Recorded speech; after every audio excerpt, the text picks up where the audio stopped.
The cosmos. In the vast universe, the history of humanity is but a flash of light from a lone star. The life of a single person should be lost in space and time. But among the stars, there is one light that burns brighter than all others. The light of Samus Aran.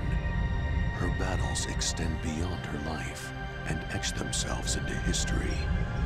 Here, another chapter of that history will be written.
Hello everyone, and welcome to Let's Play Metroid Prime Blind for the GameCube. Although I'm actually playing this on Metroid Prime Trilogy for the Wii, so I'm going to be playing this version where they have Metroid Prime 1, 2, and 3 all into one, and it's also in widescreen and all that, so, you know, I just felt like playing it.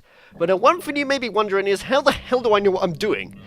Admittedly, I have played this game before, but not really that much of it at all, really, as... admittedly, I did get this, like, for the Wii U, because they had, like, this sort of offer going on where you're able to get this game for pretty cheap, because, see, Metroid Prime Trilogy for the Wii is actually pretty pricey now. You're looking at, like, 50 quid or so to buy it, or maybe even more in places like America and stuff like that. But they had an offer going on for the Wii U eShop where I just paid like £8.50 for it. So I thought, I can't really miss that. You know, I would rather pay £8.50 instead of like £50 for a game like this, especially to be on Wii U and upscaled in like 1080p HD, even on playing this in like 720p, in order to record this in 60 frames per second and stuff like that. But pretty much, I know the controls to, like, Metroid Prime. As you can see, I already know, like, how to scan and stuff like that, really. So, basically, the first episode is not really going to be blind. But the reason why I'm going to call this, like, a blind series is because, like I said before, I haven't really played a lot of the game. Where, mainly, as far as I got, I think was literally just the second level, and then that was it, really. And I can't really remember much in between. Like, even the first level that we're going through, you know, there will be minutes, or just so I say moments, where I'm just going to be like, wait, huh? I don't remember this place, or stuff like that, you know? I do love scanning things, though, as it basically just tells you, like, short descriptions and stuff like that. Makes you understand, like, the past events of the area, like, it's kind of a bit morbid for Nintendo, really, which is kind of different, considering most people tend to see Nintendo as, you know, some sort of kiddie platform, if you will. But still. Apart from that, that's not gory the slightest, that's just saying the elevator can't be activated or something like that, but still. But, you know, I'm basically just here to say that episode 1, sorry if you're expecting me to be, like, completely new to all this, but I have played this before. In fact, I did plan to play through the whole entirety of this back then when I first got it, but I was distracted by other games during the time, as far as I remember, and... you know, I just kind of came away from Metroid Prime, really, which is a shame, because, you know, some people call this, like, the best Metroid game of all time. It's really good. In fact, some people declare it as the best GameCube game of all time. Let's just say, you know, Metroid Prime's got a lot of high praise. For me, personally, my favorite Metroid game I've ever played, because I am actually a huge Metroid fan. I mean, I've played pretty much Metroid Fusion, Metroid Zero Mission, Super Metroid, the original Metroid for NES, and all that. You know, I know my stuff about Metroid, really. But, that's what I was saying. My favourite Metroid that I've ever played, and one of my favourite games of all time, actually, is Super Metroid for the Super Nintendo. I absolutely freaking love that game, and I do plan to do an LP of it at some point. But honestly, I've never 100%ed that game. And for a game like that, I would rather complete it to 100% so that you can get the whole entirety of it, really, because that's just me and my LPs in general, you know. I like to dissect games to the very end and stuff like that. But, yeah, so basically, but this series, I suppose, maybe episode 1 and 2 are not going to be blind, but I'm hoping that after that it will do, because, I mean, I've always just wanted to play to the very end of this game. In fact, one of my friends recently said that they finished it, and it's one of their favourite games of all time. So I thought, well, you know, I'm missing out a whole freaking lot, because I've been trying to motivate myself, you know, to play Metroid Prime again, but I just never got the motivation. And the only possible way I can do that most of the time is by making an LP out of the game, you know?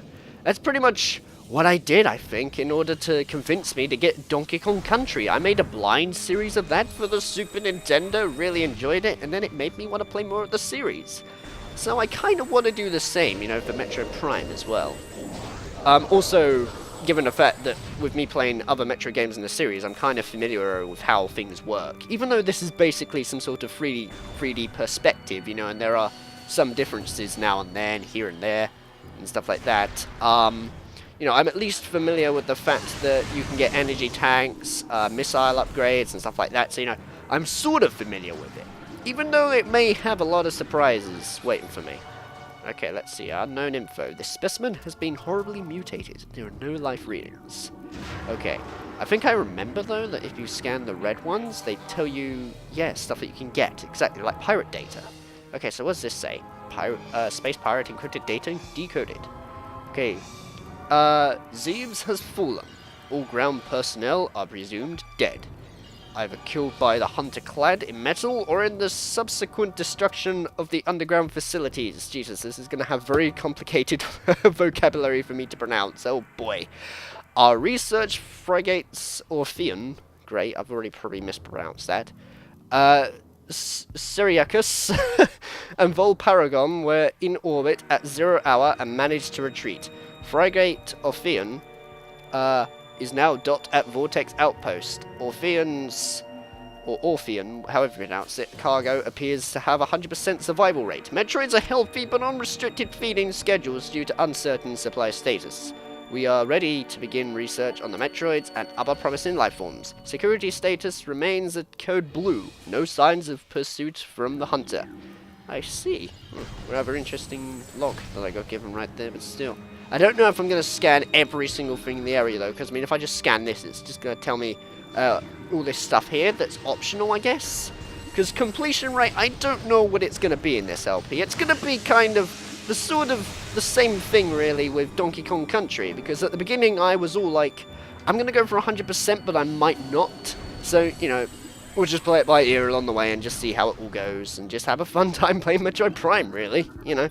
I've also played slightly of Metroid Prime 2, but again, that was literally for like 5 minutes, which was like 2 years ago when I first played the damn thing, so, you know. I am completely unfamiliar with, like, the Prime side of things, but still. I actually wonder why they call it Metroid Prime. That's probably going to be told, though, much later in the story and stuff like that, but still. Oh, boy. I do remember, though, that I don't remember a lot of this sort of area. Like, all this, I suppose, is slightly new to me. But I do remember the boss that we first fight, as that was just freaking awesome. Even though it was, like, the easiest boss in existence. Like, seriously, that thing was so easy. It reminds me a lot now, looking at it, of when you fight that space guy thing in Space Paranoids from Kingdom Hearts 2. You know, basically where they did, like, the Tron level and stuff like that. Anyway, let's just go scan this and see where it's going to take us. Honestly, beyond this, I don't really remember much. I completely forgot about this elevator right here, if I'm honest. Oh, boy. I love, though, how when you just go into the elevator, it doesn't really play a cutscene or anything, so you can get, like, you can have a look around and stuff like that. Basically they captured the atmosphere of this game pretty damn good. And I feel like that, especially just through playing a bit of it when I first played this and all that, they captured the whole atmosphere of the other Metroid's game pretty good, but in a 3D perspective, which is quite a challenge, because, you know, sometimes when you try to turn a 2D game into a 3D game, you can have some sort of problems running into it here and there, you know? Also, what do I do here? Do I, like... Oh, it unlocks the door, does it? I think? Yeah, there we go. Fair enough. I was a little confused by what was going on and stuff like that. But, you know, like, when you try to put a game from 2D to 3D, you've really got to be careful with how to do it, because everything does work in 2D, but you got to think, how can you put that in 3D so that it's not a fiddly mess and stuff like that? But you know, Metroid Prime appeared to get the hang of that pretty well, really, and it's probably going to get even better when I get later on through the game. Okay, let's see. Please insert the metallic spear. Cool. So let's see if I go into here. Do I just wait? Yeah, fair enough. I honestly thought I had to like bomb it or something, but nah, I just wait. Okay. And we're coming up to the boss, aren't we? Yes. I exactly remember that area because of all the bright orange colours and stuff like that. I suppose that's what makes some areas memorable, like in this game, because of like the colour contrast compared to where you are. I mean, look, this is all dark and grim and, you know, very metallic. This is a bright orange area where we're going to fight a bloody boss. So, let's just get to it, shall we?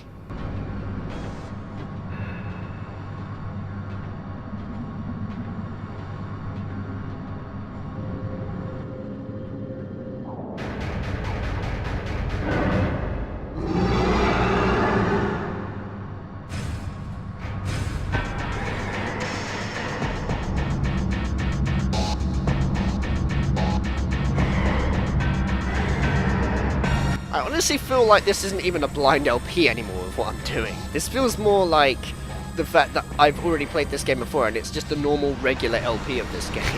Which I suppose probably would have been better, but perhaps blind is more entertaining side of things, especially given the fact that I think this is the first time on my channel I've done a blind LP of a shooter, particularly like a first-person shooter as well. I mean, Metroid Prime counts as that, doesn't it? It's a first-person shooter, really.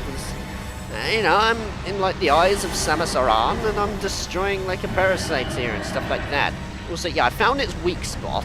It's pretty simple. You just gotta shoot it here, don't you? I mean, to be honest, this is like the first boss, so it's not really going to be the most challenging thing in existence, is it? Oh boy, even though I've actually lost a lot of energy so far, to be honest. Oh boy, but there we go, yeah. That's what I mean. It's really easy, and I remember that, okay? Ah boy. So what's it gonna do now? I'm trying to remember now.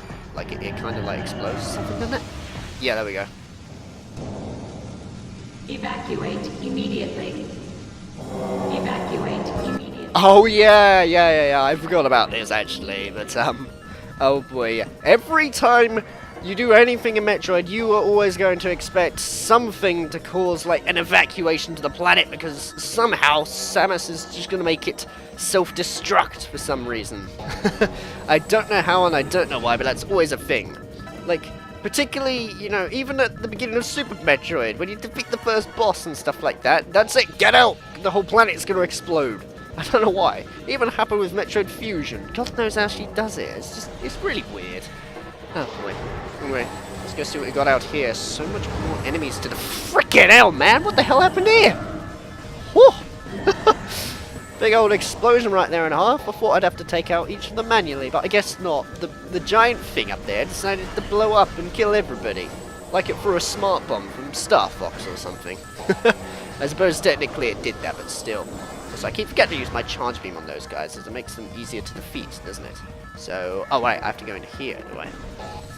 I like how, even though, you know, like in places where you have to rush about and stuff like that, you kind of get the idea of where you're supposed to go, apart from when you can't see because your visor is being covered by bloody green goop and stuff like that.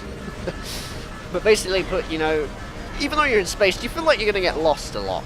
But you do kind of know where to go, except I'm probably going to regret saying that, because this is Metroid, and even when I played Super Metroid to begin with, I got lost in places. I'm kind of expecting the same for Metroid Prime as well, really, given the fact that this is a completely different direction as well. But I like how they didn't go extremely over the top and stuff like that, even though they did change this to a 3D game. Like, it does still feel like a Metroid game, like, pretty close to the, you know, the 2D side-scrollers and stuff like that. Nowhere near, though, I would say, the original Metroid, given the fact of how dated the original Metroid is. And I'm not saying dated, saying, like, it's a bad game, but, you know, like, the power-ups and stuff like that, especially given the fact that the, wait, what's, whoa, what? Who? Oh, that was weird. But basically, you know, where you get, you have, like, a shot in the game where you can fire it, but it literally only goes like a couple of inches like in front of you and then just stops, you know, basically a short beam, if you will. That was never really used again in any of the other ones, except I think Metroid Zero Mission did it. But then again, Metroid Zero Mission for the Game Boy Advance was a remake of the NES original, so I suppose it just had to do that, didn't it? Otherwise it wouldn't really make any sense. So how far are we into the video? We're like, Jesus Christ, 16 minutes, jeez. I need to look at my timer a lot when playing this game, oh boy. I'm going to get super carried away. I look at it, it's going to say like 40 minutes or something if I'm not careful. Still. I love the like, little visor effects though being thrown at you and stuff like that. Like I just said before, you know, atmosphere. They nailed the atmosphere in this game so damn good. And I take my hat off to them for doing so. Also, we've got like 3 minutes left. Are we going to make it? I think so, because I'm looking at the map right now and the blue areas and all that, I assume, are the ones that I haven't really been to before. Oh my god. Jesus Christ. Would that have been an instant death if I went out there? Because that thing looks like it crushes you in one shot. Pretty much similar to a thwomp from Mario, really. Oh boy. Now, if I die, that would be extremely embarrassing, because, you know, I have played this before, you know, even though this is blind. Oh, man. Anyway, let's go see what's out here.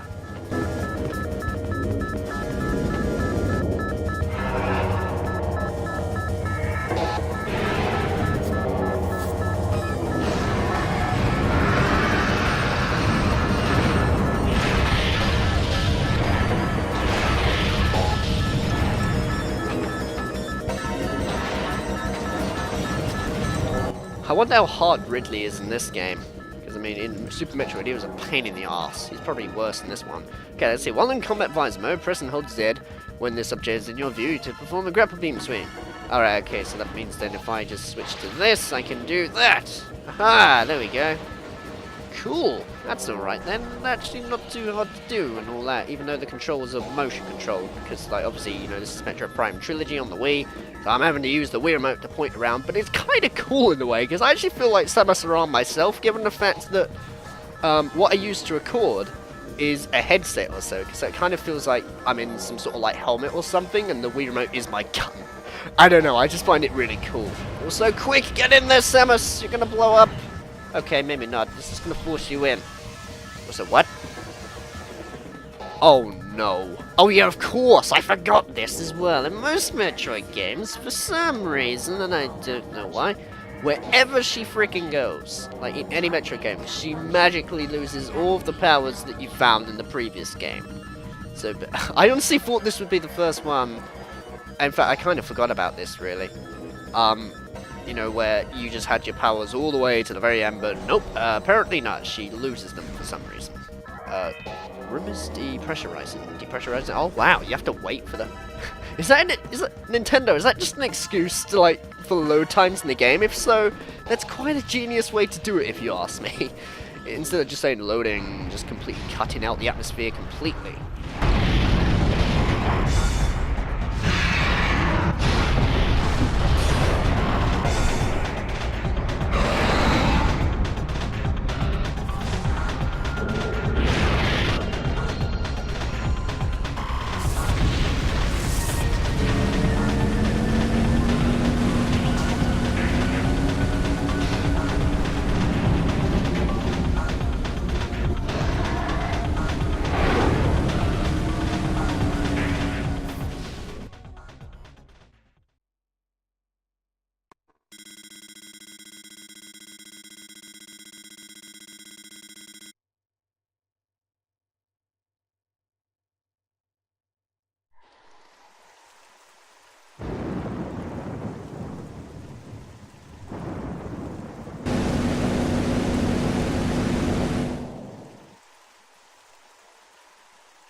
You don't want to save. Yeah, I reckon I might as well. I don't see why not, even though I might as well just cut out those bits, because they're not really necessary or anything. But you know what, I reckon this is probably going to be the end of episode 1 of Metroid Prime Blind. So, in the next episode, what we're going to be doing is going across here, and this is probably where it's going to be blind, because I don't remember where to go, like, at all. It's been such a while since I played this, and I don't remember a thing. So hopefully now the blindness comes into play. Sorry about that, but you know, I gotta tell the truth. I can't just pretend that I haven't seen it, otherwise what's the point in it being blind, you know? It's pretty pointless. So anyway, take care guys, I hope you've enjoyed this video. Oh boy, screwed up the outro. And I'll see you in the next one.